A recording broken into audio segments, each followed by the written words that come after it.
Sebelum melanjutkan, jangan lupa subscribe dulu, terima kasih. Bab 349 mengalahkanmu di mana-mana. Tentu saja rasa percaya diri itu datang dari diriku sendiri. Jangan bicara omong kosong. Teruskan saja seranganmu. Agar tidak kehilangan muka saat aku menyerang lebih dulu dan langsung menghabisimu, aku akan memberimu beberapa kesempatan untuk menunjukkan dirimu. Salah satu tangan Jie Qingming diletakkan di belakang punggungnya, dan satu lagi diulurkan sedikit ke depan di depan dadanya. Dia memiliki penampilan yang kuat seperti seorang ahli yang luar biasa, dan ketika dia berbicara dengan sangat keras karena dia ingin semua orang tahu bahwa pada kenyataannya, Chu Feng sebenarnya tidak layak untuk bertukar pukulan dengannya. Karena kamu baik sekali, biarkan aku melihat apakah satu tanganmu bisa menangkis seranganku. Chu Feng tersenyum dingin, lalu segera melangkah maju, dan seperti anak panah yang baru saja lepas dari busurnya, ia melesat dengan dahsyat. Saat tiba di depan Jie Qingming, ia tidak menggunakan keterampilan bela diri apapun.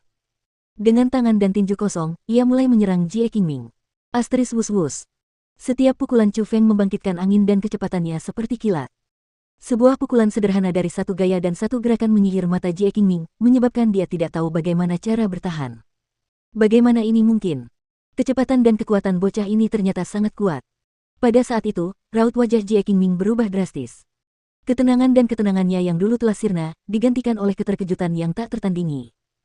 Itu karena Chu Feng saat ini seperti pasukan ribuan orang dan kuda saat dia berada di depannya.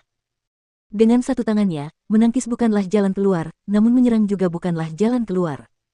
Jadi, dia hanya bisa menghindar untuk menghindari ujung senjata itu. Asteris desir. Jie Qingming melompat dan melarikan diri ke belakang. Namun Chu Feng seperti bayangan saat mengikutinya, dan menyerang sekali lagi.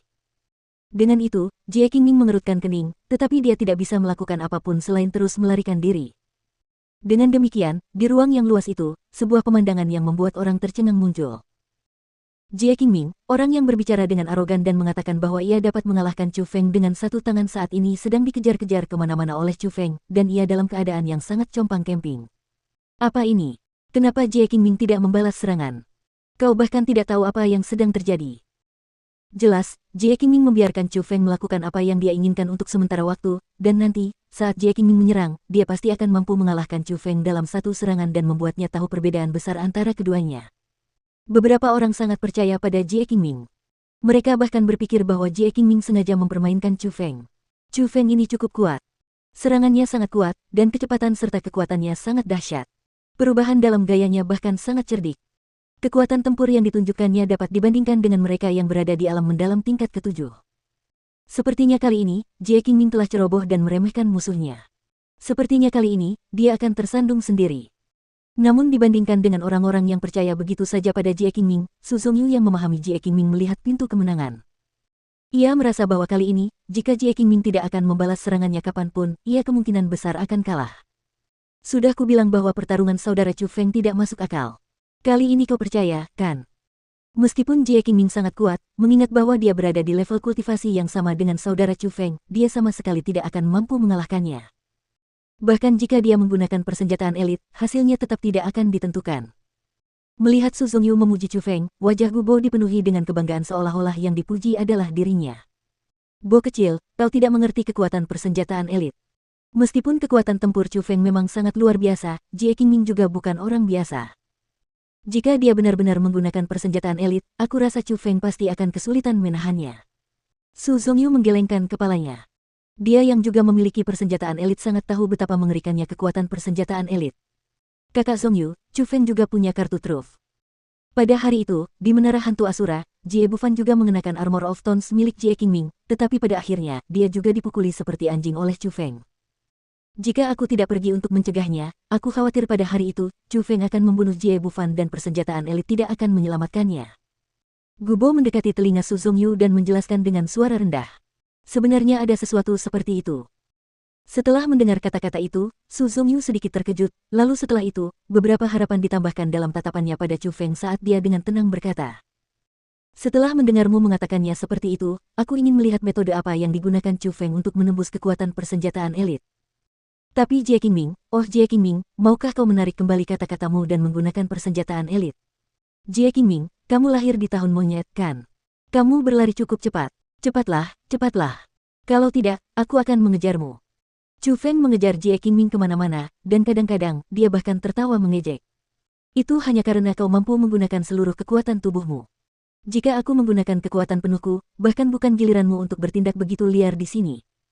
Wajah Jie Qingming memerah karena marah, dan dia sangat menyesal telah berbicara besar sebelumnya.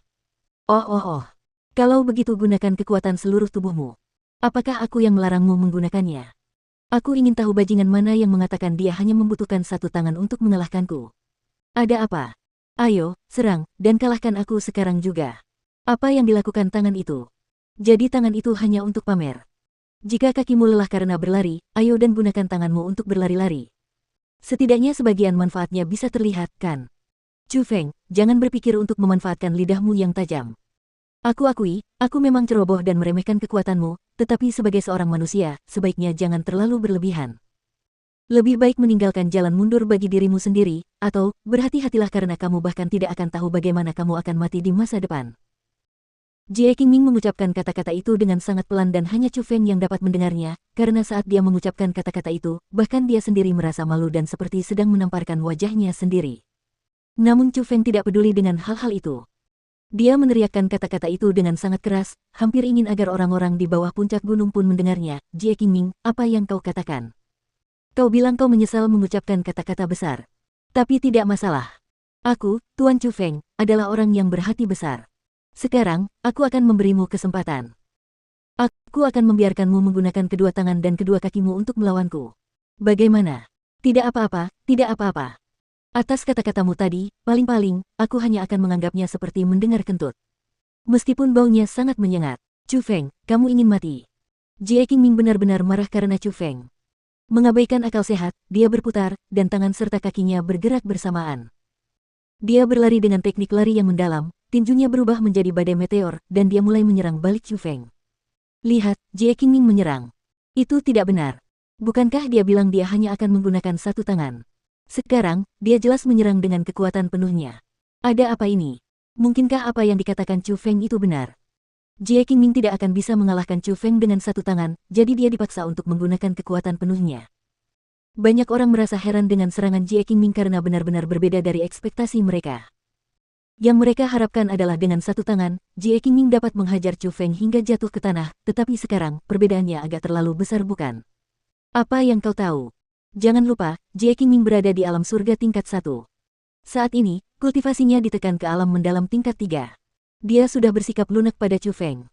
Jadi bagaimana jika dia menggunakan kedua tangan dan kakinya? Dia hanya tidak ingin Chu Feng dikalahkan terlalu parah. Jie Qingming memiliki banyak teman, jadi dalam situasi seperti itu, ada banyak orang yang membelanya. Namun, apapun yang dikatakan orang-orang di pihak itu, situasi pertempuran yang sebenarnya tidak terlihat baik. Karena bahkan ketika Jie Qingming menggunakan kekuatan penuhnya dan bertarung melawan Chu Feng, orang-orang masih dengan heran mengetahui bahwa Jie Qingming tidak hanya tidak mendapatkan keuntungan, ia bahkan berada dalam posisi yang tidak menguntungkan. Jie Qingming yang agung, calon ketua klan Jie, orang yang disebut-sebut sebagai jenius nomor 1 di generasi muda, sebenarnya, dalam hal bertarung dengan tinju dan tendangan, tengah ditindas oleh bocah kurang terkenal Chu Feng yang datang dari Provinsi Azure.